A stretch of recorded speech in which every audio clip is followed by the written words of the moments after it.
Kyle, what are you doing? See you, man. You have a good day now, bud. Like, You go ahead and have yourself a good day. you're rocking that beanie. Earlier you had you were inside the sanctuary and I didn't know it was you in there and I'm like, who's in the sanctuary? And then that is such a Kyle look right there. You have a look. My winter look. It's very distinctive. Can I ask, how do you say your jacket? Like wearing the hats. Cotopaxi? I think so. Cotopaxi. Do you know how to say it? No idea. Are you familiar with the Not brand? familiar. No, I'm from Minneapolis. So All right. Okay. I don't know what So that means. so we got my bro Drew Shepp. Awesome to be here, man. Yay! I love you guys. You guys are the best. So Drew, share a little bit about where you're from. Now you're going to be Yeah. preaching Sunday. So Yeah, by the I time can't they wait. hear this, they'll have already seen you on Sunday. Yeah. So originally, I'm from here. This is home for me.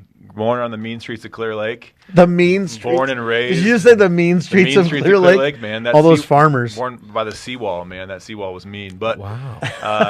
yeah, born and raised for the first 18 years of my life. This is home. I love the city. I love the people here. But then went to college in Mankato. Played college basketball there at Minnesota State. Which is shocking for how short you are that you it's played basketball. Just a really random thing, right? Yeah. And then ended up in the Twin Cities, met my wife, found a church called Substance, and kind of just never left. My first Sunday at Substance was 21 years ago. Dude. And kind of been there ever since, right? So came as a college student. I'll be honest, my first time I was like, this place is weird. Didn't come back for a couple of years, and then I got married 18 and a half years ago. Had our first son 17 years ago, and I thought, oh my goodness, I need to be a part of a church. I need to be pastored. And so leaned in there, and then I've been on staff for the last 11, leading our downtown Minneapolis campus, and it's just been one of the privileges of our life to be able to lead in the local church and be able to pastor people. Okay, so now you guys were like right in the center during the George Floyd stuff. So I have the privilege Black Lives of, Matter, all that stuff. Leading a campus. So we are in the Loring Park neighborhood of Minneapolis, which is basically right in the epicenter. We're literally tucked up next door to the Minneapolis Convention Center. So very diverse neighborhood, kind of the center of kind of the highest crime neighborhood in Minnesota. Yeah. And so I love it there. It's home for me. I love being out there. Talk about the mean streets of Clear Lake, mean streets of Minneapolis, and I know over the last several years there's a lot of opinions about Minneapolis and the city, and I'm here to tell you there are beautiful people living in Minneapolis. Yeah. There's beautiful things that God is doing in our midst there, and so anybody who's wondering what's going on, feel free to come check it out for yourself. We'd love to have you and love to have you around. So yeah, we're right there, just several blocks away from what transpired in May of 2020 with George Floyd and then the resulting civic unrest. And we've just been so grateful to be right in the thick of it ever since. Dude. So he showed me his confirmation photo, class of 98. 98. Is it upstairs? in Yeah, the it's upstairs. fellowship Okay, area? no Yeah. lie. There's one other person in there who's almost as tall as you. And you just see, like, it looks like a bump. It goes like this, and then there's one guy, and then like this, and then here's Drew. And it's just two giant I always guys. laugh that my spiritual gift is making people feel physically small. Great. So this is something I'm very naturally gifted at. You're But, good at it. Yeah, super good at it. But It's I always joke because I'm short, and I never really know how to get a hug from a tall person.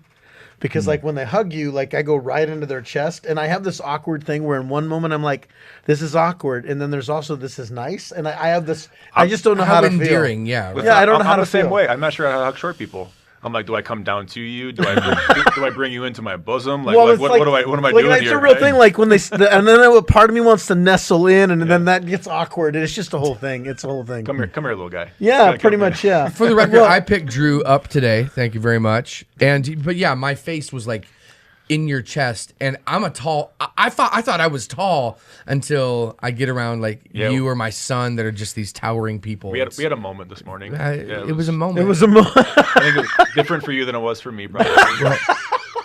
That's a true statement, Drew Shepp. Actually, at one point you were lifting him up, and he's looking at me like this, going, Am I okay right now? "What is happening?" I love you, man. I don't want to talk about it anymore. It's giving me Dude, a this has headache. been the story of my life. You know, because if you're 5'8", you're a giant to me. Like he's like 6'13", so it's like a whole thing. Yeah, 6'8". I mean, I am shorter now that gravity has taken effect a little bit. But when you're 5'6", everybody is tall. everybody seems 6'13". Yeah, pretty much. You were going to Fair. say something, Kyle. No, No. No? I had nothing. Nothing to contribute. Just All right. So So we are in, to catch you up, so we're in this whole thing, this series that Josh actually brought this.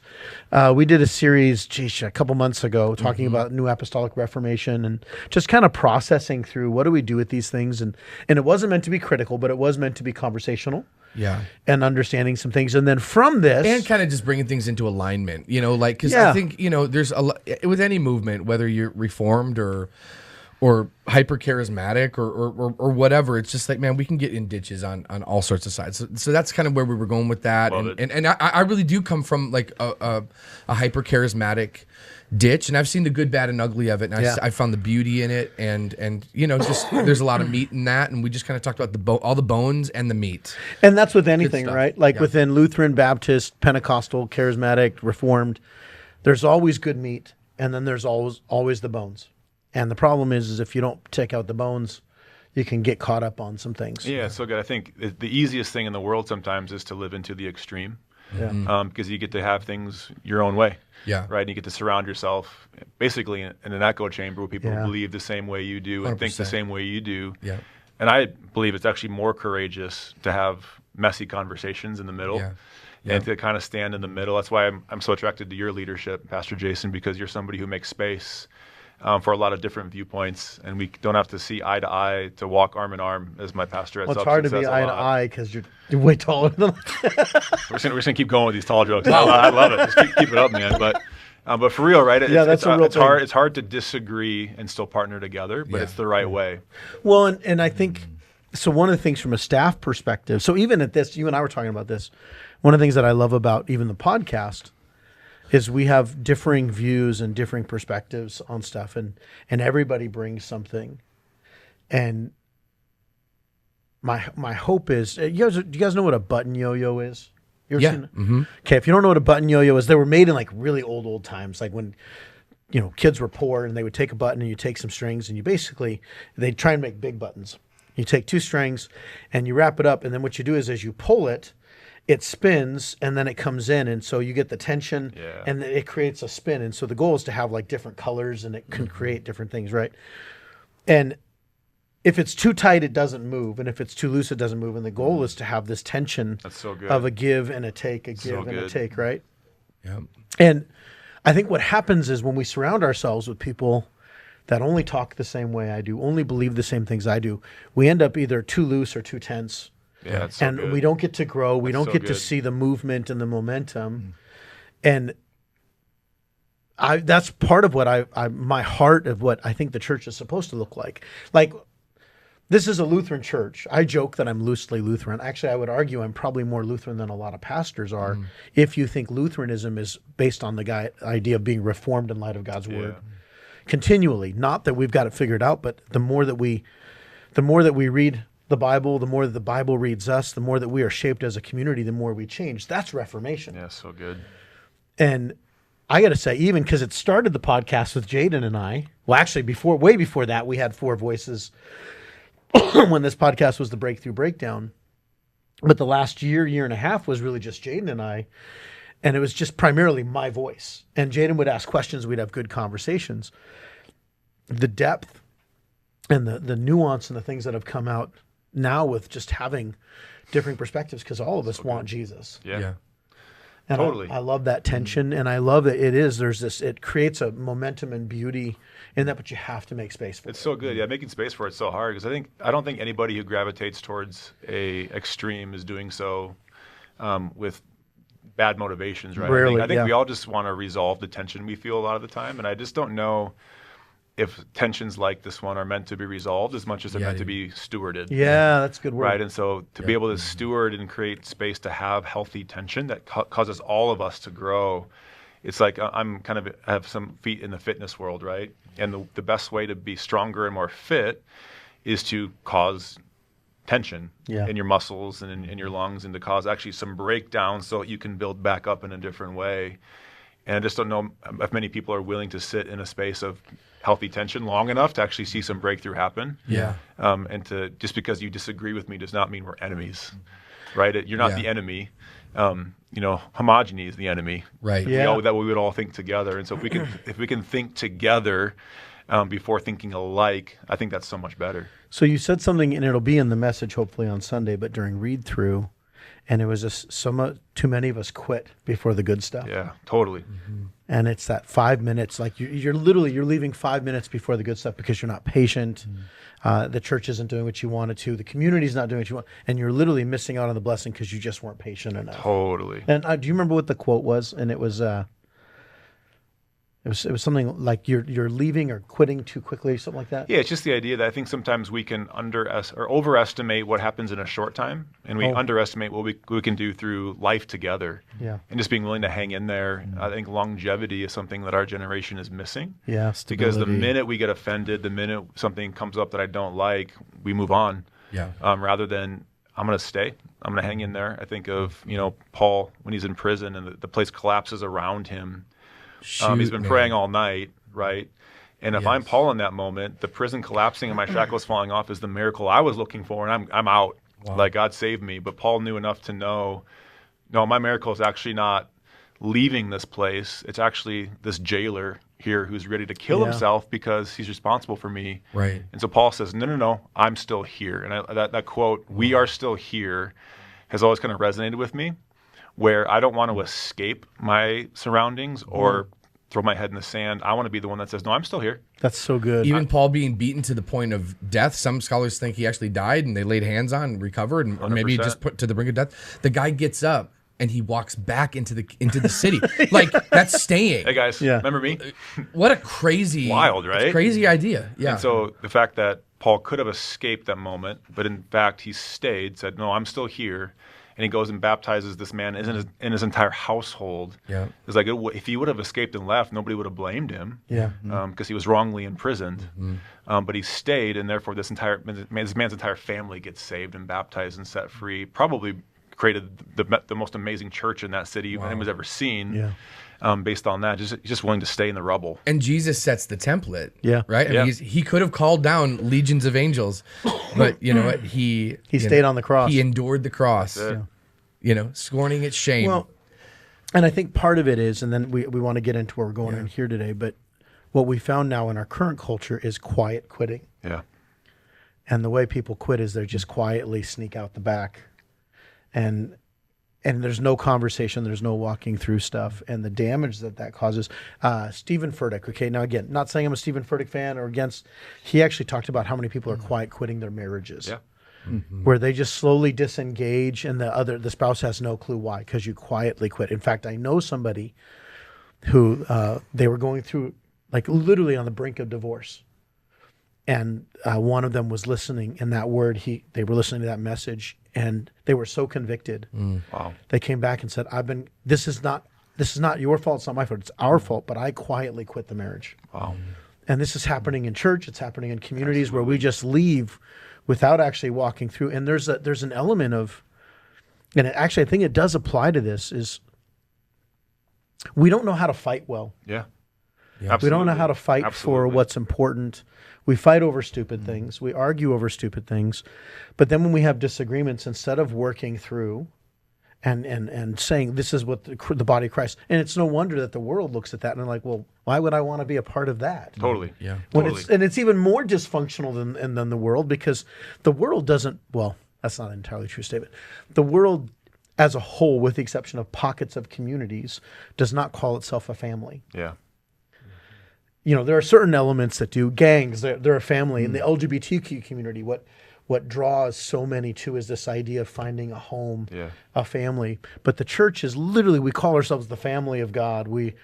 And I've heard even pastors like, we need to stop calling ourselves a family because that's toxic. And I'm like, but that's what the Bible describes us, because we are united in Christ we're the bride of Christ. Right. I mean, that is family language. But this, when we quit and we leave too quickly, we miss out on some of that stuff. And it's part of our culture now. I love what you said about fighting. Something that we are learning even at Substance, something that my pastors will say a lot is one of the hallmarks of a great staff member is the ability to fight and repair well. Yeah. And I think we have a generation who has learned to be passive aggressive, Yeah. to avoid conflict at all costs. And then we have tension simmering beneath the surface, and it erupts and blows up in certain situations, or people quiet quit rather than, hey, if we can create a pattern or behavior of disagreement and repair and conflict and repair, that's the healthy way to do human relationship, right? Is we're not always going to agree on everything. Totally. So we may as well get it on the table and love each other well, and then say, man, I love you. Thank you so much for that. I was sharpened by that. Let's keep moving forward. And isn't that what working out is? Totally. It's conflict and repair. I mean, that's literally you're putting your muscle at conflict with something Exactly. else. I live in the CrossFit space as a part of my life. And Me too. Yeah, I can You couldn't tell. Yeah, for sure. What's CrossFit? It's a really great diet of eating whatever you want. It's awesome, man. You should try What's it. diet? Sorry. And so, we always, before every workout we start, there's a 10-second countdown. And that is always the worst 10 seconds of my day. I'm nervous. I'm anxious. Feel like I want to puke. Like, why am I doing this? I hate this.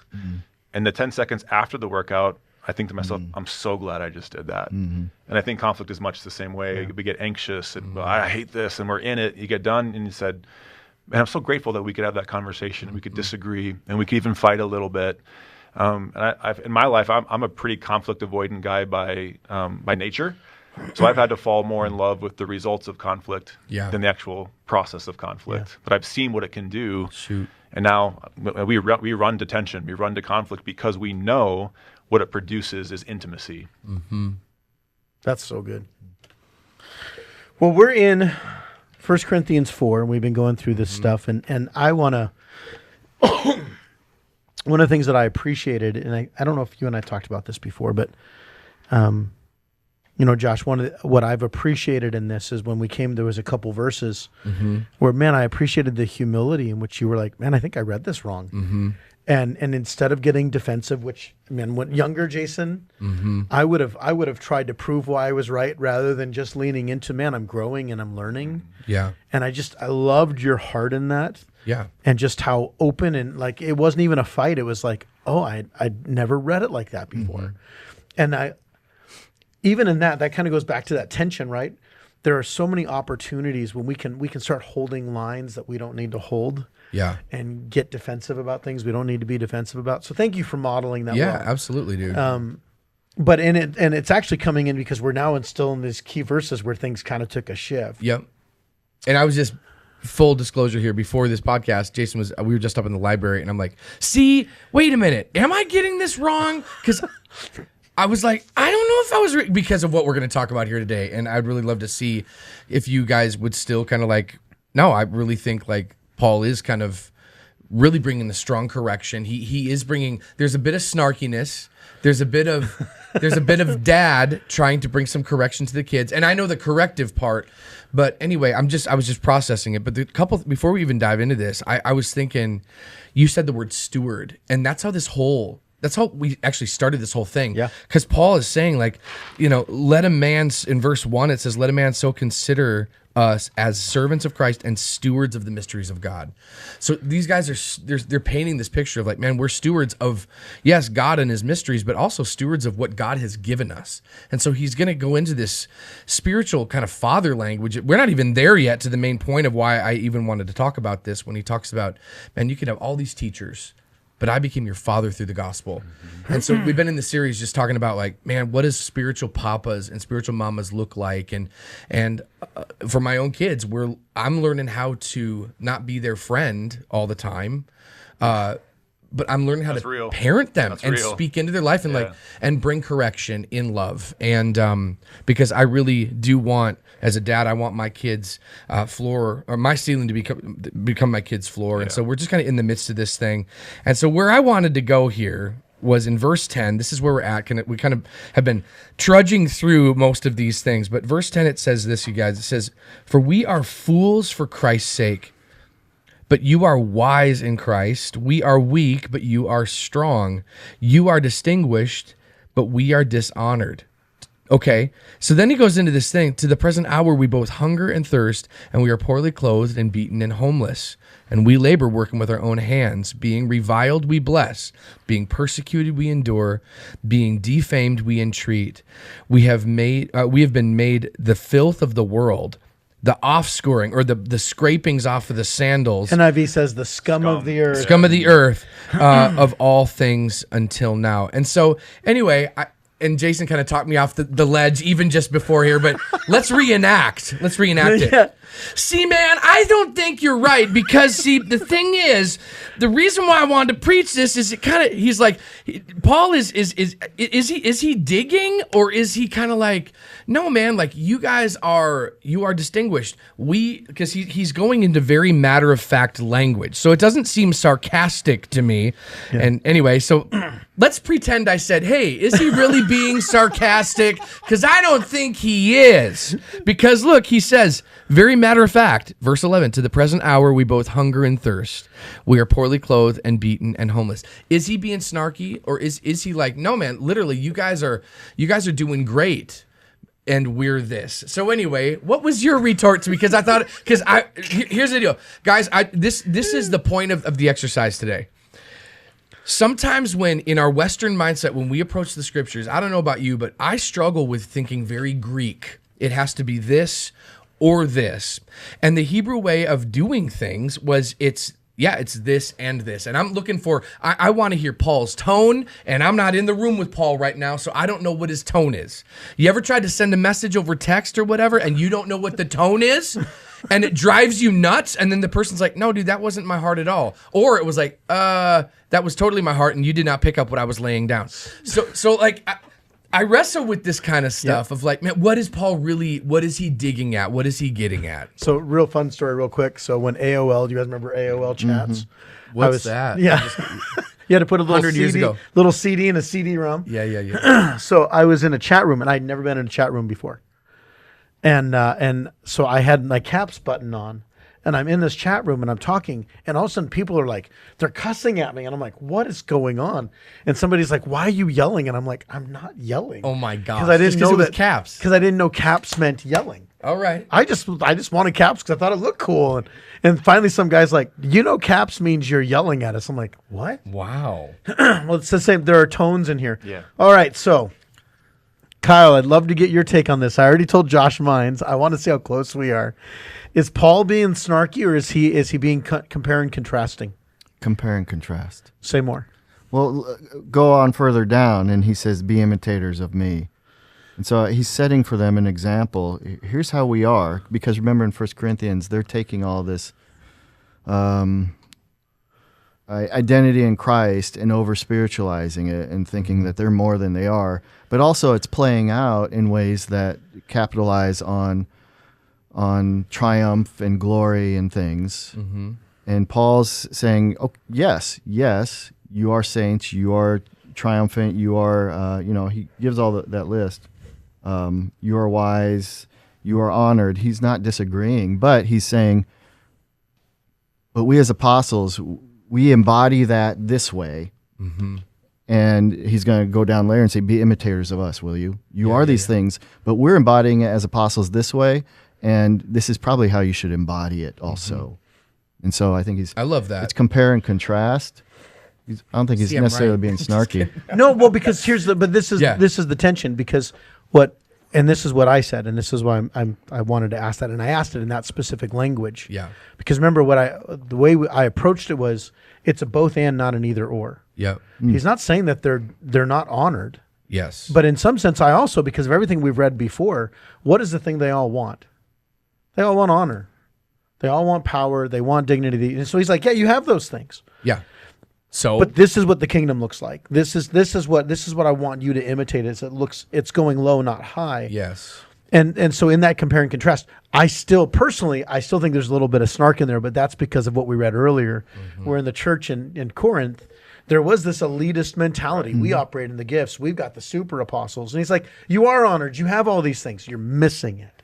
Mm-hmm. Yeah, it's like you're doing great, but there's a better way, right? I mean, yeah. And I love that. And I think part of understanding spiritual fathership is also understanding what it means to be a spiritual son. Mm-hmm. So I can be a father, but do I understand what it means to be a spiritual son of a father? Mm-hmm. And I think that relationship does flow both ways. And so I think we can learn from these spiritual sons and the correction that Paul is bringing to say, what does it look like for me to be an awesome son? Yeah. How do I imitate my spiritual fathers in a way that's appropriate, in a way that I can, as Paul says, imitate them as they imitate Christ, somebody who's gone before me, live more life than me, has more wisdom than me, has more life experience than me. I like to think I'm right about a lot of stuff, but I want to submit myself to spiritual fathers in my life and be a good son and not assume that I'm right and say, would you teach me how to be a better follower of Christ? Would you teach me how to be a good spiritual son? And that's why I asked the question in the way I did, compare and contrast to as a snark. I think it's a both and. Personally, I think he is calling out because that's what they want. Now, I could be wrong on that, but what we see before is Paul going, yeah, we get it. You're reigning. You're strong. We're weak. And you don't want to be weak. Who wants to be weak? Who wants to be dishonored? Nobody wants that. But what he's trying to articulate is, guys, over and over, we've been talking about this. The way up is down. That's right. Good. If you want to operate, because that's the whole point of this book is like they're oh man, Apollos, how cool. Oh, Cephas, oh Peter, oh yeah, these guys are awesome, and that's what really talked me off the ledge up there of just like, oh wait, I got to remember why this book was written. These guys were being corrected because they were making it about authority. They were making it about all these things, all these minor things. And Paul's just trying to paint a picture, and we're going to get into it. Hey, by the way, if you want that authority and that leadership, this is what it costs. It costs going to jail. It costs, up until now, we don't have food or we don't have drink. This includes shipwrecks and beatings. Do you really want to be a leader? Do you really want that authority? Yeah. Then this is what it's going to take to get there. It's not just because you can flex because you got awesome gifts.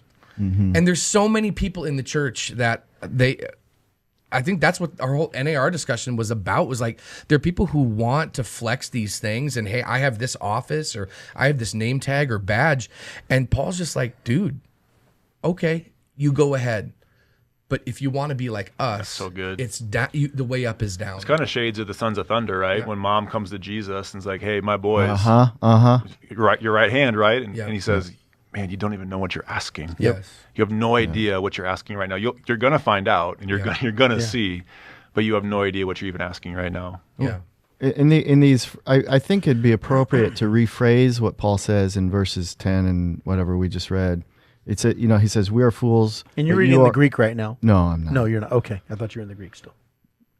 We are fools, but you are wise. I wonder if you could rephrase it, and through our foolishness you are wise. Through our weakness you are strong.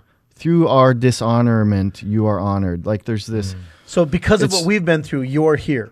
Yeah, it's through this, and it's the same pattern of Christ. Through his enslavement and suffering and death, we become this. This is how it works. So don't boast in all the stuff. You have this so that you can go down. So would it be fair to say it this way? And it kind of goes off of, you want your kids to stand on your ceiling to be their floor, right? Yes, I like your point because I'm egotistical and I want to be right and prove my point. And we all want certainty. But I like that. I know we're playing with the text, but that's exactly what I'm trying to bring. But I think he's also coming in, and it's the person who's born on third and then is shocked when they score a run. Mm-hmm. They didn't get there on their own. Right. They're where they are because of the foundation that was laid before. Shocked, or that they're like proud that they're proud. Yeah, gotcha. Like they're proud. They're proud and like, look what we did, right? And Paul's like, and so that's why I don't think it's an either of right or wrong. I think 100% you have the right idea. Yeah. But all this is coming down. He's trying to show them, like, you didn't get yourself there. You did not. Totally. You did not hang yourself on a cross. You did not lay the foundation. It's like, stop acting like you're the thing that got you here. And there's something about getting older. That's good. Right? I really love that. Like, I'm 42, so I'm not old, but getting there. I've been in ministry for 20 years, married for 18. Something about getting older that just gives you perspective. Yeah. Mm-hmm. And you just have a 10,000-foot view of things. And I think of Mike, I have a 17-year-old. He's awesome. I love that kid so much. But he does not have the same perspective I have. Why would he? Well, how could he, right? And so my job as a father, a spiritual father and a biological father, earthly father, is to, hey, come up here and try to see what I see. Yeah, it's so good. Right? Because I think, you look at this cup right here, and we're all looking, so if Kyle and I are looking at this cup, I see a Chick-fil-A logo, and you don't. Sip smiling away. Right? So we're all seeing in part, but as a spiritual father with a different perspective, I kind of have this view. So I can see things that you can't, because I've been around the block a few times and seen this. And so I can help you with perspective. I think that's what Paul's trying to bring, perspective.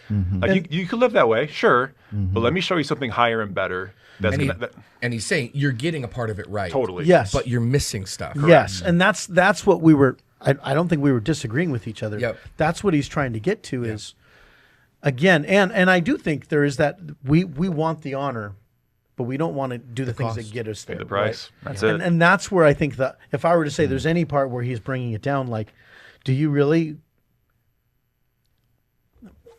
Let me. If I were to go ahead. Well, I'm my even thought. going because you said we want the honor, but we don't want to do what gets there. Like I wonder if like what Paul's doing in a way is like taking honor seeking just off the table altogether. Yes. sure. Yes. That's what And I Stop see. chasing it. And that's my stop point. chasing it. And that's really what I was trying to get to is we want this, and Paul's saying that's not the right Yeah. thing. It's not the point. It's not the point. And so, Which is so hard. yes. Oh my gosh. Right. So hard. That's So- my battle all the time. All the time. I hate it. Okay, so I hate if it. I have two churches, okay, and let's say we have one church, thousands of people, they're growing like gangbusters, right? I got a church over here, it's got 40 people. Which is the healthier church? Not either. Neither. I don't know. Bo- How do you bo- evaluate? Both or neither. Yeah. But the media, what people are going to evaluate, well, they're the bigger church. Right. Look at all the things that this church must be doing something wrong. They're 40 people, right? Our human nature is to evaluate an external thing. Right. Judge it. Yeah. And then bring honor. We need to honor this one because look at how big they are. But what if these 40 people have been faithfully praying for That's generations? So good. And we don't know, but what we do is we look on the external and on the internal, on the external, if it looks like you got powers and gifts and all these things, but on the external, if you're poor and rags and homeless without food, if you're in prison, if you have the choice between which one feels more honorable, you're always going to choose the one that's not in prison, not in rags. That's an American idea. Do you get what I'm trying to I get? think it's a human. It's an Instagram mentality, Can I right? throw Is in what it something is. as well there. Yeah. A perspective that I kind of have though, and this may be a little jaded, is 9 times out of 10 though, those large churches, like you're saying, that receive that honor, actually have become more cautionary tales that we hear about. Like you're saying that those are where we give the more honor because that's that perceived larger number. They must be the healthier church. I've heard them more as cautionary tales than I've heard them as like that's the good thing. Like, does that make any sense? Yeah, so here's where I would caution with that, though, is because the bigger church is always going to be platform more in its failure, where the smaller church, you know how many small pastors have fallen and no one knew about it? Correct. And when every the big single day. when the big pastor fails, man, everybody loves the scandal. And so the bigger ones just have more press about it. that's right. Yeah. And so but your point's not lost, Yep. Jaden. Right. Yep. Because the point is we've evaluated, but if we go into other parts of the world where you don't have mega churches, where they're literally like home church, Afghanistan. You go to Afghanistan. You know what they're not arguing about is how big their church is. 100%. They're just grateful to have a church and probably fearing for their lives, right? Because we live in this privilege. We are the honored. Like we have the freedoms we do because of other people who did it before us. We stand on the foundation that it's already been laid. And yet, but if we go to places where the gospel is just being preached for the first time, they are literally the ones. And I don't think anybody in America would look at a church, a house church in Afghanistan or Pakistan or any of the stands, and go, "Wow, they're struggling, they're dishonored." I think we'd look at them and go, "Man, I wish I had that kind of faith." But in America, Yeah, absolutely. where we live, we're automatically going to posture because what do we look at? We look at the external and assume that honor, power, all these things, the wise leadership. I mean, we've talked about this numerous times. Why was it that in the 80s and 90s and early 2000s, we cared more about someone's leadership prowess than their character? Right. Right. That man, he sure is a good leader. He's a horrible human being, but man, he's a good leader. And we'd make excuses. Why? Because that's honorable. And you'll have somebody who's maybe not as strong of a leader, but man, their character, their heart is for the Lord. And so going back to go ahead, what were you going to say? Well, and as minister, I mean, all of us are eyeballs up in ministry or whatever. And how often do we find ourselves evaluating ourselves according to those metrics too? Yeah. Oh. Even still.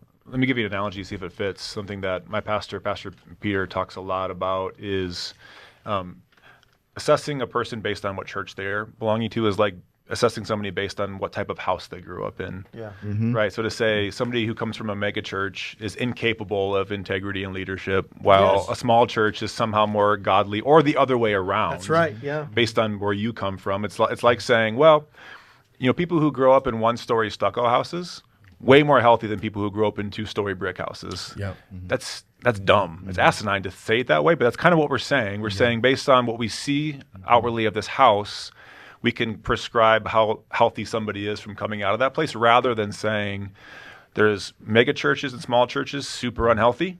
There's mega churches and small churches that are awesome and producing amazing results with character and leadership.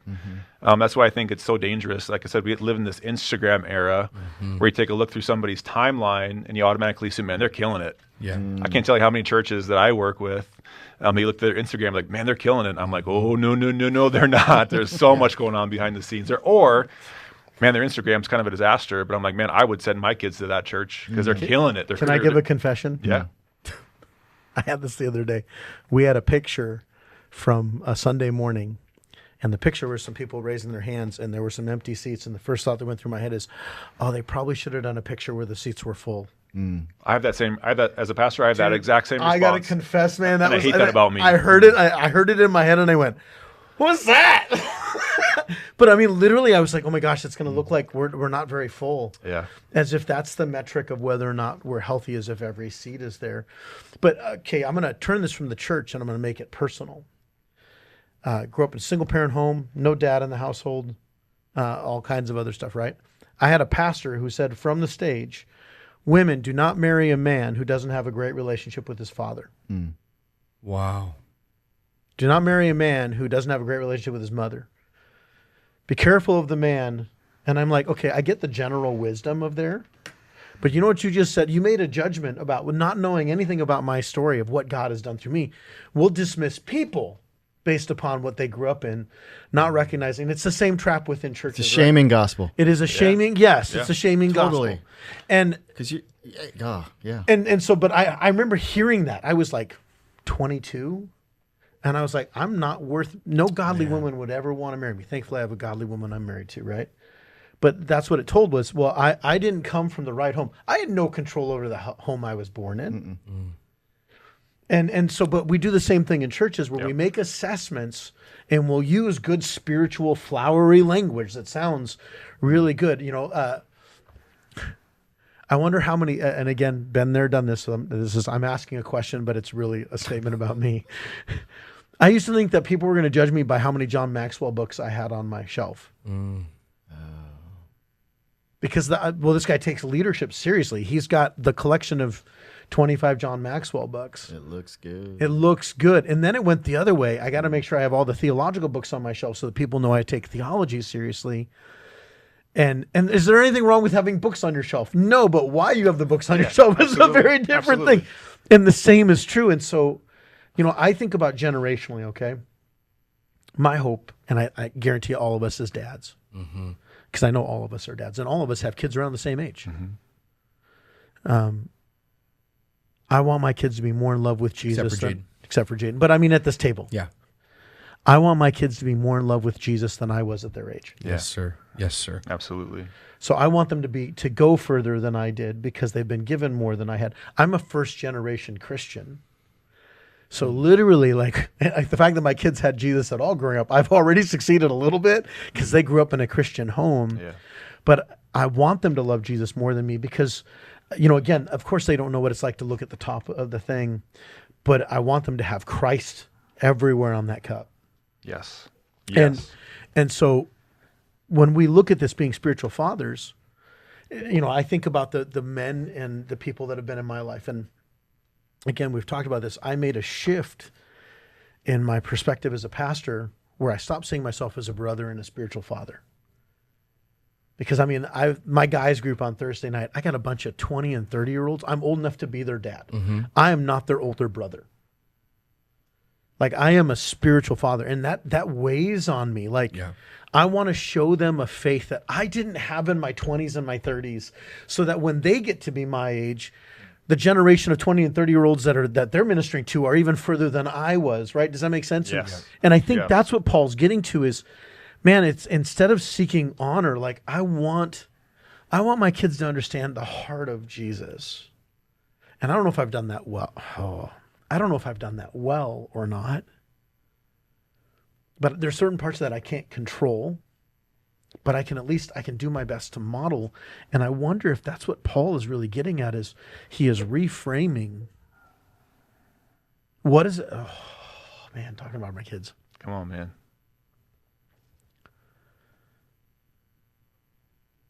I didn't know how much God loved me at my kids' age.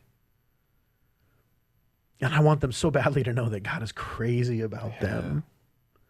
And he has been, not because of any performance, or not because they're honored, or because they're moving in power, or because they've got gifts, but just simply because he loves them, and they step and receive that love. Because I didn't have that at their age. Yeah. Even as a new believer, I did not comprehend the love of God. Yes. And even are we still? Well, and that's exactly what we never fully comprehend. Yeah, I think of that passage in what is the width and length and depth and height of the love of God? Ephesians 3. Yeah. Ephesians 3 or Romans 8? I think it's Ephesians. Together with all the saints. Yes. I'm thinking neither height nor depth nor angels nor principalities. Oh, that too. Yeah. That too. Yeah. Yep. But yeah.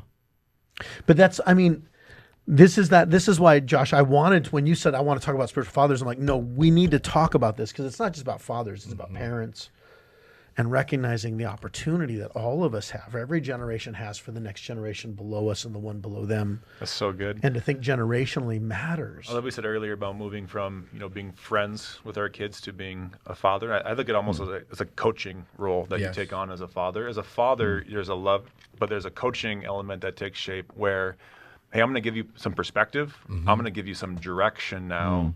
And I'm actually going to get after you a little bit in this. I love what Paul's doing here. I think of my 17-year-old son loves basketball. And right now what's being modeled for my 17-year-old son in the basketball world is make your own mixtape and talk trash to your opponent and do all manner of standing over them and antics in the game. Yeah. And when you get yanked off the court by your coach, you walk back with your head down and you pout. And I'm trying to coach him. Hey, man, you are the first one off the bench to celebrate your teammates. You are the one that works the hardest out there. You don't care about how much you score. And I'm trying to coach him in the way that I know the game is meant to be played. Because all of culture right now for him is pulling him in this direction that I know is not good for his soul. Dude, and I think it's the same way in the world. All of culture is pulling people towards chasing honor and chasing influence and chasing numbers and chasing our definition of what is success. And I think Paul, it's all of the external. All the external stuff, right? It's title, it's notoriety. It's the things that... It goes as far as to say not only that, but how much better I am than you. Totally. Totally. And can we also say what's the other, the cautionary tale on the other side, is Paul's not saying that poverty makes you more spiritual. Correct. That's so good. Like that, because you could easily read into this as well. Then the real spiritual people are the ones who don't have food and who are depending on the Lord. And then you boast in that. Yeah, and look at how holy we are. I trust every grocery bag is going to come from somebody in my church. Yep. That's not honoring to the Lord either. Yes. And yet, so that's I don't know that I fully. And we do that. We ping pong like, Yes, okay, we it's do. either this or it's very Greek. It's me. It's my approach. It's like, like. And I'm gonna without getting too personal, Yeah. because that's not my right to do that here. But you and I've had conversations about this, that there is in certain schools of thought, there is almost you're more holy if you martyr for the Lord, even when God didn't ask you to do it. That was my upbringing. Absolutely. And so I was, am I right? Yeah. We've just had conversations around this, right? Where there is like, oh, that guy's really trusting in the Lord, or he's just been very foolish and unwise and not made right decisions in the name of Jesus, or neglected his family. I mean, I heard a very well-known pastor, and because I don't know the exact quote, I'm not going to name the pastor, but this was the gist of it. He got up in front of a bunch of missionary wives and told all the wives, listen, you need to stop complaining about your husbands who are pastors. Yes, they're working 50, 60 hours. Yes, they're not making it home for dinner. Yes, they're not going to your kids' games, but they're doing the Lord's work. And so quit your belly aching. And I'm like, what? Yeah. What? You sell books, bro. You make lots of money and you're traveling and speaking. No, that pastor, if he's working 60, 70 hours a week, he's not ministering to his family. And then to do that in the name of Jesus. That's why Paul says it's better not to be married, right? Because honestly, my kids are always going to take priority. Now, always take priority doesn't mean I don't do my job. It means when there's a toss-up, right? I have a job to do. There are times that I have to work late. My family knows that. But if there's a toss-up where it doesn't, if I have to choose this thing or this thing, and it really is a choice, my family's going to win every time. Yes. Every time. Now, when my job has to be on the thing, unless it is so important, I mean, with everything with my daughter this last year, I'm so grateful for our church. When Indy started having her stuff, first thing the church said, take all the time you need off. Man, we got you covered. We've got a team in place. It was go. We're blessing you. If you need the year off, do what you got to do.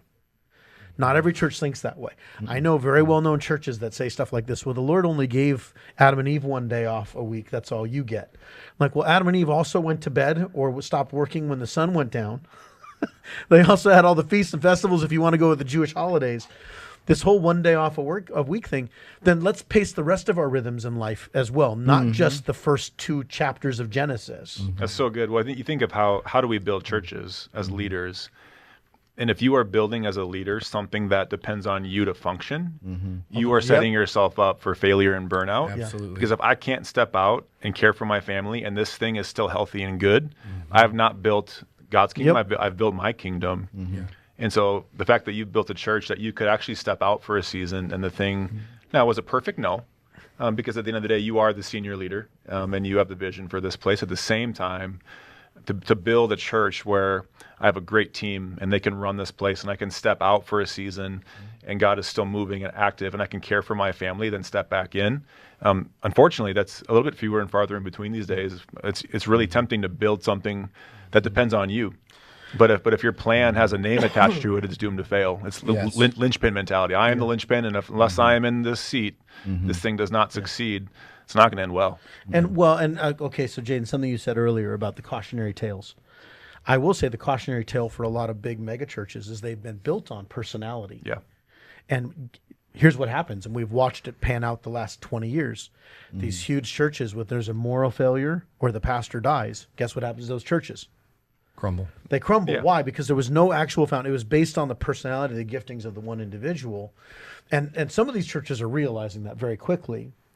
And so like a Village Church, Matt Chandler, they were a multi-site church for years. Matt Chandler said, dude, this is not how the church should be. They moved from multi-site, and he said, over 5 years, we're going to make every multi-site its own independent church. They're still connected to the Village. Now, am I saying multi-site church is wrong? I'm not saying that.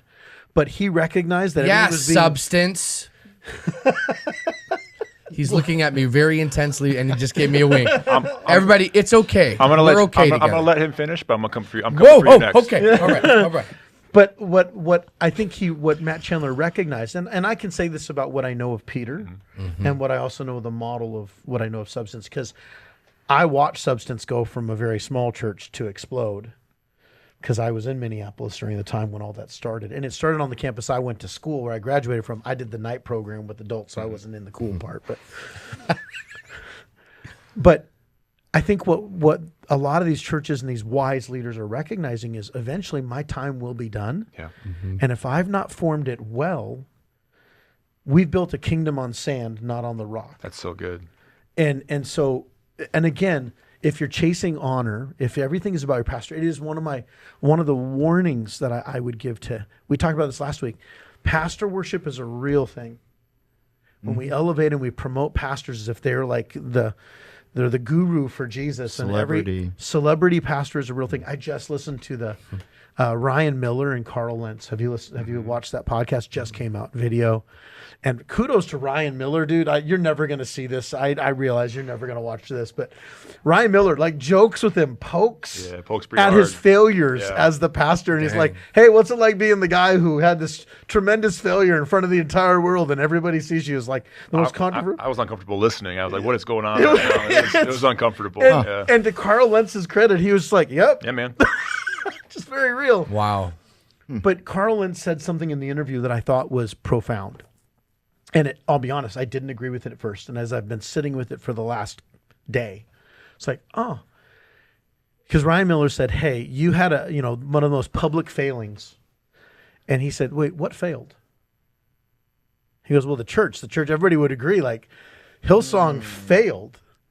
And you failed. And he's like, no, what failed? Anybody who tells me that this was a failure, I have grown as a person, I have learned the best thing that ever happened to me was my moral failure. And he called him out and said, why do you call it a moral failure? All failures are moral failures. Why are you classifying my failure worse than somebody else's? And he's like, but you need to quantify what failure is, because think about the lives such, but so many people were turned off. Okay, that's true, but is it really a failure, or were there things that were broken? And he made this quote, and again, I'm butchering it, and I get that. But he's like, all those things existed before. They didn't happen because of Hillsong. Those were already broken fissures in his heart that just needed the space for stuff to come in. That brokenness, he's like, it was already there, and the Lord kept on trying to get at those things. This is what I think Paul's doing here. The Lord was sending person after person to try and reveal these broken things in me, and I was like, no, I'm good. And that's the danger that comes with success. Yes. Is you think that because you're successful, you're good. Yeah. That because you've got honor, because you've got status, because your church is growing, because you've got a building, because you've got all these, you got platform. And Carl Lindsay goes, no, the Lord kept on sending all these people to deal with it. And I just kept on going, no, I'm good, until I wasn't. Yeah. And then he said again, so where's the failure? So and I was like, oh. I wonder if that language of, as you're telling that story, like just rattling around in my head, is like this categorization of success and failure is not helpful to the degree that, I mean, it really evaluates things on the basis of how well we are doing at making the kingdom go. And that's what Carl Lentz was Know getting what I'm at. saying? That's exactly what he was getting Like if at. it's God's thing, then It's on him. it's on God. Yeah. And God then gives the failure growth. is not an option. It's just not a reality. And that's exactly Do what he we was mess getting up? at. Sure. Yes. But like, you failed. Well, the church failed. I don't know. Yeah, I love what you said, Jason, about, so we have a saying that growth can cover a multitude of fault lines until it can't.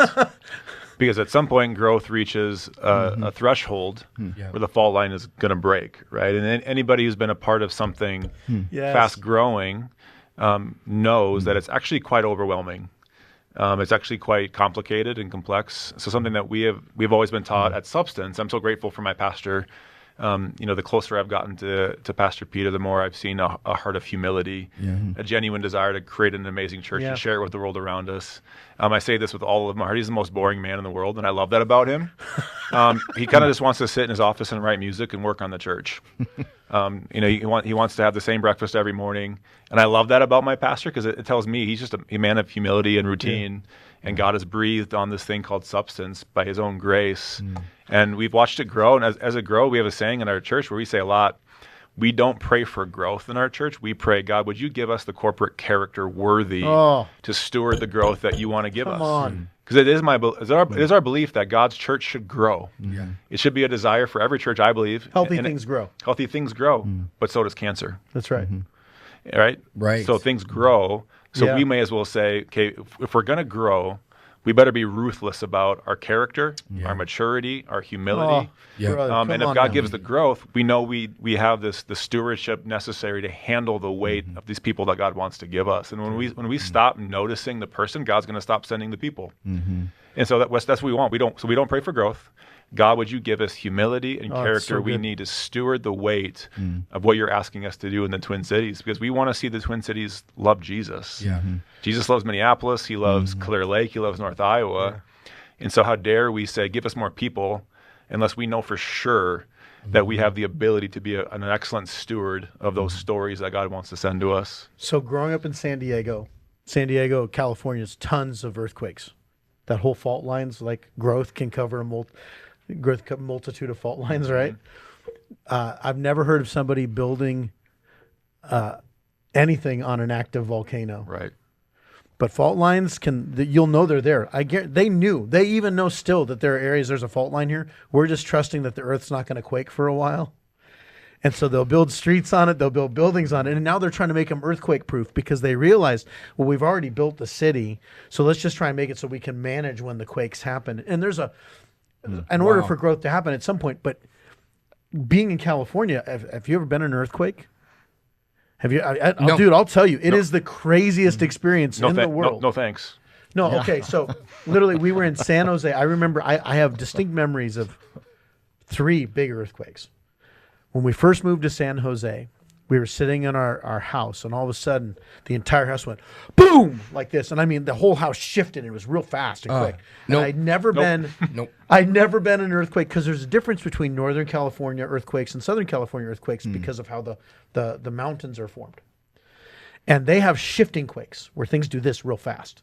So World Series 1989. I remember I was watching it as a kid. It just shut off. Mm-hmm. Yep, and Crazy. And it was crazy, and you Really? saw, oh yeah, and people got trapped in the Golden Gate Bridge because it collapsed, right? But everything shifted because it was this real quick shift, and then we found out it was like a 5-point-something earthquake. 5 points, not that. That's a big earthquake, but it's not huge. Yep. I was in another earthquake, had no idea I was even in the earthquake because I was driving. Now here's the thing you don't realize is that when you're moving, you can't feel an earthquake. Let's think about what that Wow, means that's for a insightful. second. Yeah. When you're moving, you can't feel it because you're part of the movement. You mistake it. I had a friend who, actually a former student of mine, who was in Haiti during the huge earthquake on a bus. They didn't realize there was an earthquake until they saw somebody running across the street holding their arm. Not holding their arm, holding their arm, carrying their arm across the street. Okay. She was training to be a nurse, got off. She was the first triage at Port-au-Prince. Port-au-Prince. And when you're in it, you don't know you're in it.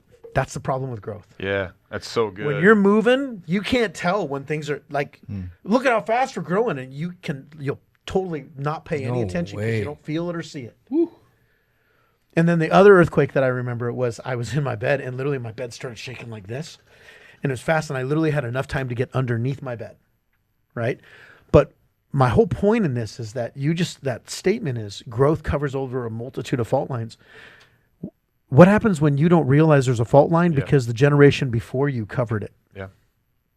You just think you're building a house. And I think that's part of the reason why it's our job. We need to be doing the foundational digging to make sure the next generation isn't going to have to pay the price because of things that we built on fault lines. So Sheesh. so good. And I mean, so good. so I just Well, you know, part of my story, right? And I'll share honestly in this setting, and this setting is it's very private. but it's also part of our story, right? Is that my wife and I, we've been through the last 2 years, going through, and unrelated to our church, the moral failure of a father figure in our lives that's been around our lives for a long, long time. Again, unrelated to substance, but it's been devastating for our family, if I'm honest. And it wasn't a moment in time that happened. It was spiritual fathers covering and continuing to move forward while fault lines were presenting themselves that could have been dealt with. And here we are, and now our kids as well, dealing with the aftermath of nuclear fallout, really. Wow. Of a failure that was indicative, I think, of a greater generational failure by a lot of men in that generation, unfortunately. Yeah. And now, you know, it's one thing to talk about spiritual fathers. What happens when a spiritual father fails? Wow, dude. Right, or falls, I guess maybe a better way to say that. And so I think, again, Paul, with his perspective, I love it. I love what you're saying. I think what I hear you saying is, hey, as people who are pastors and builders, it actually behooves us to slow down every once in a while and examine, because if I'm running at such a pace that I can't stop and examine, is what I'm building solid here and here? I'm going to run myself, and I'm not even going to notice the earthquakes happening. And before I know it, I'm going to find myself someplace that I never wanted to be. And as a spiritual father, the fallout is not just me, right? It has ripple effects generationally and across lines to say, what's at stake is more than just my life in Christ. Dude, come on. As a father. And so I've learned from the unfortunate falling of a spiritual father to say, I want to get my act together. Yeah. Not that I'm never going to fail, but to a level, I'm going to be honest and vulnerable like I never have been. I'm going to slow my pace down to where if something unwholesome is trying to creep into my soul, am I running at such a pace where I'm actually going to notice that? So there's a cultural thing that you just brought up with the generation before us. I've never seen the show Mad Men. Never seen it. But what I've heard about it is that John Draper or Don Draper, whatever the dude's name is, you know, it's an ad agency in the 60s where you got the guys grabbing his assistant's butt, and it's all about sex and drinking and all the things that are happening in the corporate ad world. I've been told that. I've never seen one episode, right? But that's the culture that our spiritual fathers grew up in. Correct. Yeah. That was the waters they swam in. And now we're wondering why that's coming to light now that we're seeing all these guys that are in their 60s and 70s and 80s and hearing about the moral failures, because they were swimming in a culture where those things were acceptable. Yep. And the church tolerated them instead of prophetically calling them out. Yeah. Yes. Or we would call it out publicly while doing it privately. And that is, we still have this. This is a real issue in every generation. And so, like, I think about the conversations that I've had with my son in particular, because I don't know what it's like to be a young woman. Never been a woman. But I know what it's like to be a young man. I don't know what it's like to be a young man in 2025. Right. Mm-hmm. With the temptations, this thing that on Sunday I just talked about, how this thing is the most deforming thing that ever happened to our culture, is the cell phone and the advent of social media. Man, I feel like I can talk and call into some things, but even this, like, I've fallen into this just a fraction of what he has. What's the next generation going to be like? My hope is it's a swing, because we see that generationally where one culture, one generation does this and the other one goes, we don't want anything to do that. That'd be amazing. I don't know how that would look in the world, because so much of our world is dependent upon this. Yeah. But why is it that we have, and I'm gonna say names just because we can dance around them: Ravi Zacharias, Robert Morris, Bill Hybels, these very well-known public figures who did Mike Bickle. Mike My Bickle. guy. Man, he was my guy. who did incredible ministry. On the outward, they were really good. All the fault lines underneath that didn't get addressed. And they were building and building. And now look at the damage that's been caused. And I wonder also, and let's just not make them the perpetrators, they were also victims themselves, because who were the spiritual fathers in their life that didn't uncover or didn't build properly? That's it. I mean, I that's why at the beginning of our time, I talked about what does it mean to be an excellent spiritual son and to be submitted to leadership. And I think what I've learned is, as a father, I want to seek out people to be a father to. Yeah. As a son, I cannot expect people to seek me out. I'm going to go find people to father me. Yeah. Yeah. So who is doing the thing that I want to do and who seems to be doing it well, and how can I earn the right to be around them? You said that when we brought our staff up to you. That's actually where you showed us the cup thing first. It was with an energy drink. But I love that. It was a white gummy bear rain. It's my go-to energy drink. I loved when you said earn the right to be around them. And that's hard for some generations, because right now our generation has, well, I should just get the right. Right. I deserve this because I'm awesome. And so how do we teach that humility to say, no, how do I make myself that you actually want to invest in me? Yeah. The people who you probably need to coach, mentor, and father you are probably too busy to do that. So how can I enter into their world and make myself available to them to be fathered and to be coached and to be led by them? Yeah. If I'm expecting it to happen to me, it's not going to happen. And if it's not happening in my life, I'm eventually going to grow a little bit too big for my own ego to handle. Oh, come on. And I do think when we stop submitting ourselves purposely and intentionally to spiritual fatherhood, that's when we're on a dangerous path, because I no longer have somebody like a Paul saying, hey, knock it off, man. Yeah. Like, I see smoke, and that probably means there's fire. Tell me more about what you have going on. And when we stop doing that, we can gaslight ourselves into a whole lot of behavior that's anti-Christ and against what God would call us to. But I'm really, really, really good at justifying stuff in here. And I need external voices to call me on my stuff. Yeah. And to say, you got to stop that. I really am gripped by the idea of that each one of us should have a Paul, a Barnabas, and a Timothy. Totally. Yeah. Every one of us. And having people that are seniors to us that have been around the block of, that can really see this whole thing, man, because I get so focused on this thing. But then having brothers like, dude, you've been a Barnabas to me for 20 plus years, man. Like, and iron sharpens iron, so one man sharpens another, and then raising up other sons. I mean, that's why we've been doing this for weeks. That's the whole heart behind this. Well, that's why when you're like, no, do we really need to do this? I'm like, yes, this is a worthy conversation. And it's not only we need a Paul, Barnabas, and Timothy. We need to be a Paul. That's right. And a Barnabas. Absolutely. That's right. We 100%. just need to be submitting ourselves to a community Yes. where that's happening just by nature of what that community is. Yes. I mean, it's a community of John 13. It's a community of Philippians 2, where we submit to one another out of reverence for Christ. Ephesians 5. And that just happens. But we haven't, I think the church has not done that well. No, one, and this is what happens when you do community well. Like, honestly, this is where I wish you both lived closer. I wish my kids could just breathe the air that you were around and the air that you are in, just because I know who you are as men.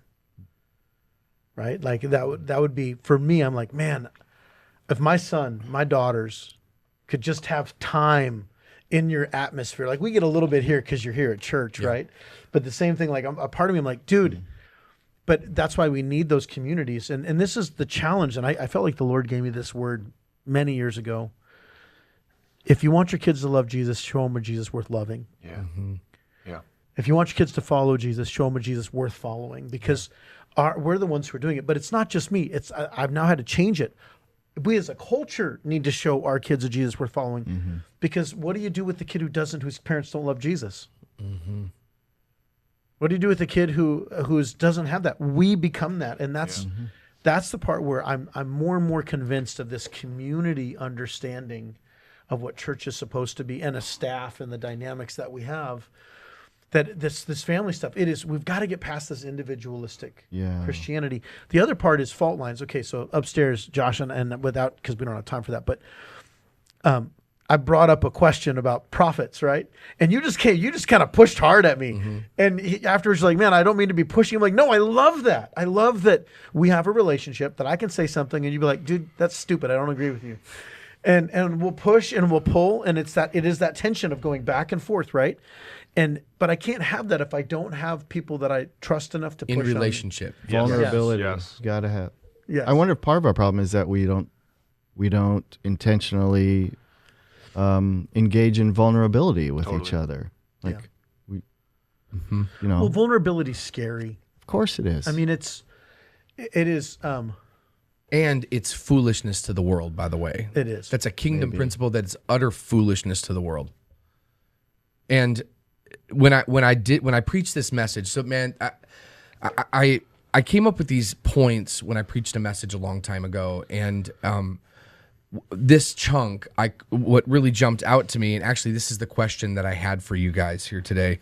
I called this part spiritual mothers and fathers demonstrate foolish faith.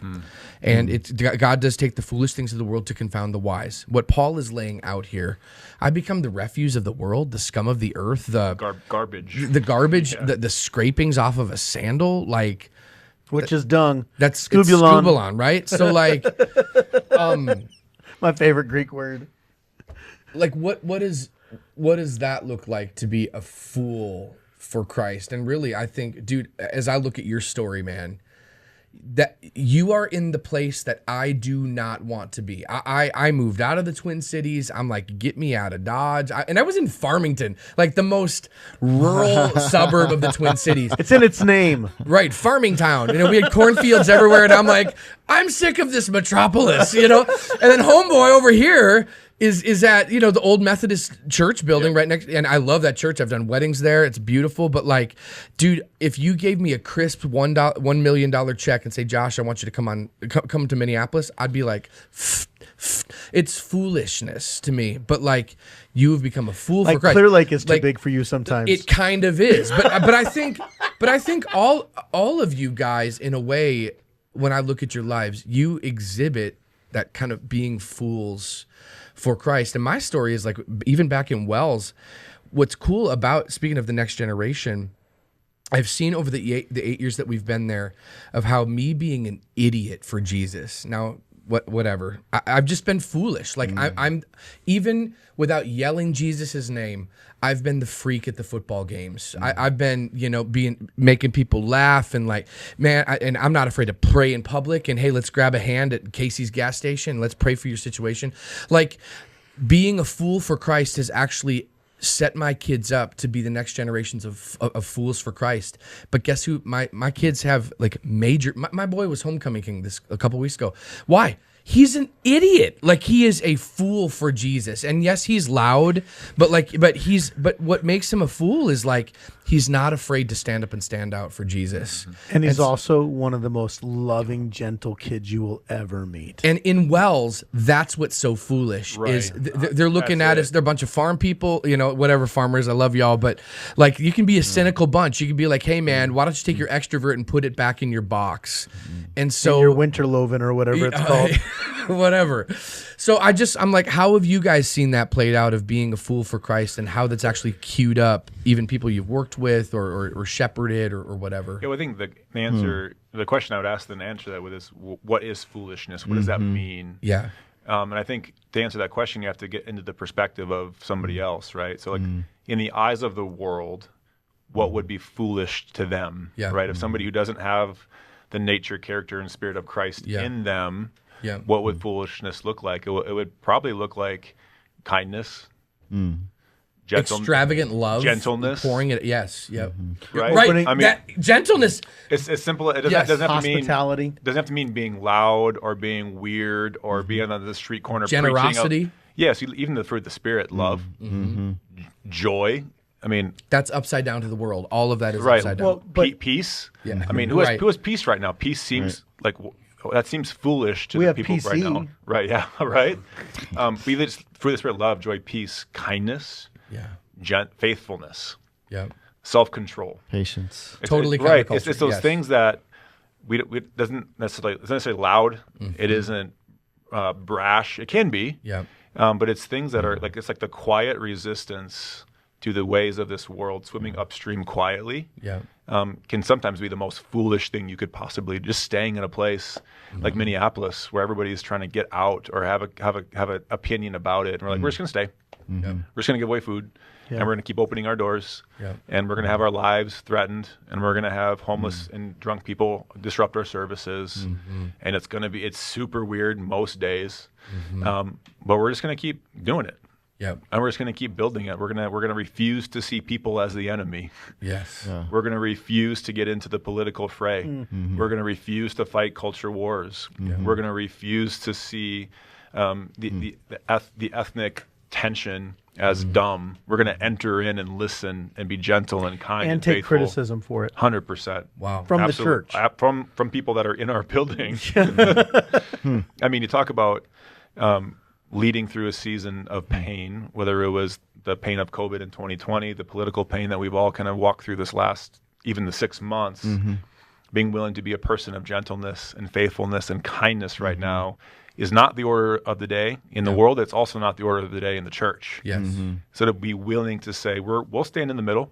Yeah. And we'll hold sides together and we'll steward this tension well. Yeah. And we're going to have people leave our church who are on all sides of every spectrum because we're firmly standing in the middle of this to say, I know it's foolish, but we're in it. And I think it's what Jesus would probably do. You look at his inner circle and 12 dudes who probably shouldn't have gotten along ever. So that's foolish. Having a zealot and a tax collector, that's stupid. That's not a way to build your team. Yeah. And so we're going to do that. And I think when you say foolishness, we're just going to be very comfortable being critiqued, misunderstood, accused. And even if it means we're not growing, skyrocketing right now, cool. Yeah. Because you're bearing witness to what's true and good and beautiful and Totally. life-giving.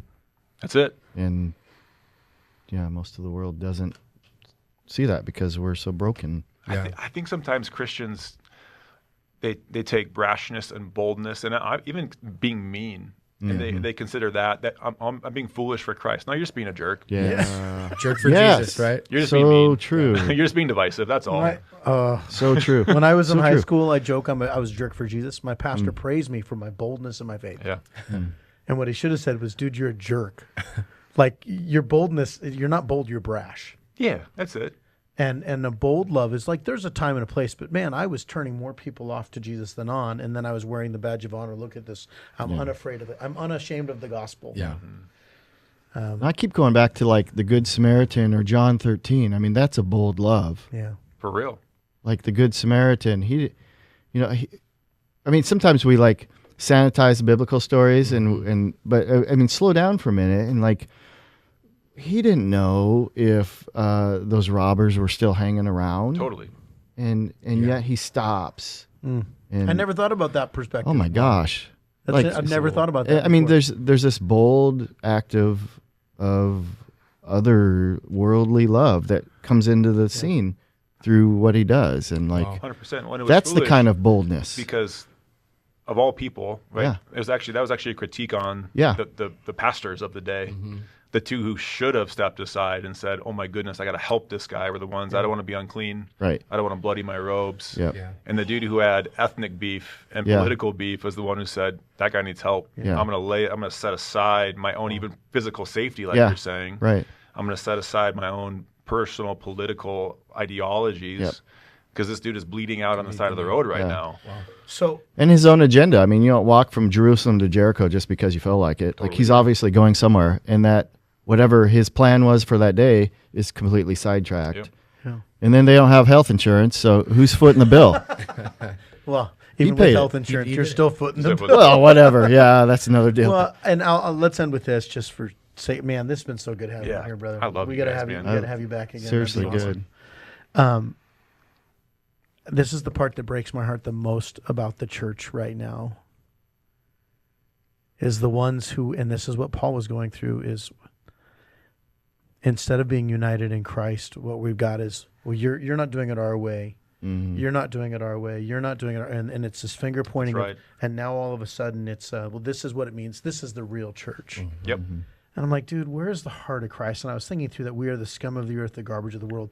But what's interesting is everything you just talked about there, we take on the scum of the earth. We take on the garbage of the world. That's what makes us lower. It's the weight that we carry of other people's brokenness, of stepping into spaces that make us unclean. Wow. That's why Jesus was unclean. He wasn't unclean until he started touching prostitutes and lepers and man, right now we look at, you want to talk about, it's sad. The ones who are the fools for the Christ, it's the Christians critiquing other Christians. Yeah. And like the world is the one who should be looking at us and saying you're fools, and instead it's the church critiquing itself. Yeah. No, absolutely. Are we fools in the eyes of the world, or are we inadvertently fools in the eyes of Christ? Yeah. Yeah. Yeah. And Right. Yeah. And I think whenever it's a spirit, right? Yeah. That's divisive. It's a great way to grow your church, by Dude, yeah. saying we're the ones who are doing it right. You should leave your church and come here. Do you know what the joke was during COVID? You want to know the fastest way to grow your church? Refuse to shut down your Absolutely. services. 100%. That was like, you can instantly, you shut down service and you choose to do it, you're going to get 50, 60, 100, 200 people like that. Because, man, look at them. They're standing up against the government, which, again, not meaning to be political, but we're so quick with that church. That's the bold church. That's the one. And we're not considering context. Like, I had another friend, California got nutty with its COVID protocols. Like, I'm not saying there's not a time for boldness. But sometimes there are pastors who will do things because they know it's going to attract people from other churches to come to their church because look at this thing we did to demonstrate. And we make that the hill to die on. That's when it. the hill to Yes. die on is love, joy, That's peace, right. patience, kindness, goodness. And those are faithfulness, fruits of the Spirit manifested by the Spirit, not manufactured in the flesh. Yeah. And so we can have false fruit when I'm going to act loving. And so let's use and I'll end with this. Okay. So let's take our LGBTQ friends, people who desperately need the love of Jesus, just like everybody else. I can put on the act of love. I can manufacture love. And then when they come in the doors, they feel nothing but judgment and working through instead of manifesting love. And do we still speak truth? Do we still speak the gospel? What does the gospel call us to? Which, by the way, all sexuality needs to be submitted to the gospel, not just LGBTQ. Yes. To the lordship of My Jesus, yeah. heterosexual brothers and sisters, Yes. I'm sorry, you don't get a pass because you're not gay, right? No, when we start going, but we're gonna love them, but it's not a real love. It's one to make you look loving. Totally. It's checking it off a list, right? So I can look at rather than actually, who cares about the list or who sees me do it? I'm doing it for the glory of Jesus and for the good of this person. Yeah, I love that you Right. shared this. That when the Gay Pride Parade came by, you guys were giving out coffee, Coffee and donuts. and I was like, Yeah, yes. it was great. Had some great conversations with folks. And just loved on people. Just loved on and people. again, and what we've associated is if you do it, well, then you're condoning. You're saying, but no, I'm showing the love of. Why is showing the love of Jesus the same thing as agreeing with? Well, and why do we? This drives me crazy. Why do we, as believers in Christ, I can barely hold on to my own morality, and I have the Holy Spirit. yeah, Right. So Right, how right, in the right. world can we expect people who live in this world who don't have the Spirit of Christ alive on the inside of them to act like they do? Bryce Crawford, dude, I'm so impressed with Bryce Crawford. He'll go into places and spaces and he'll so genuinely just loving on people. Man, can I pray for you? I just want you to know, just he's not attacking and coming, well, let me tell you your sin and here's all the ways you're going wrong. It's like, man, can I just love on you? Can I just pray over you? Yeah. And you'll have those, he's watering down the gospel. No. He's trusting it. It's the power of God that brings salvation, not my condemnation. It's the Holy Spirit who brings conviction. But even then, it's that, we'll stand against people if they don't on either side, right? If the church doesn't take a stand on this, it's not a good church. If the church takes a stand on this, it's not a good church. Yeah. If the church, and the minute we say I want to ask the question is, who raised the if? Yeah. Was it Jesus or was it your politics? That's Was so it good. Jesus or was it your own personal opinion and preference? Because Jesus makes it very clear in the book of Revelation, there are ifs that he's going to remove his lampstand. You've forsaken your first love. You have a lukewarm faith, which, by the way, the whole hot or cold is not about being on fire. Right. It is too many of our ifs do not come from the Holy Spirit. They come from personal preference or politic Or political things that make Christianity. us feel better about ourselves. Yes. Superiority. Right, we're critiquing something else. What we're really doing is building ourselves, Oh. Yes. so I can feel better about myself. Yeah. Yeah. Dude, so good. Brother, Go I love low. you guys. man, Go I love low. you. And you're here for like the next 4 days. Yeah, You're at a just CrossFit conference. hanging out, CrossFit retreat, and I'll be hanging around Clear Lake and bumming. So if I see you out there, I'll say hi. Where's the retreat at? It's in Mason City at a CrossFit gym called CrossFit Kyron. So it should be a good time. Dude, that's Yeah. awesome. Guys, thank you for watching. Drew, such a great blessing to Love have you y'all. here, man. Love you guys. Yes. Go low.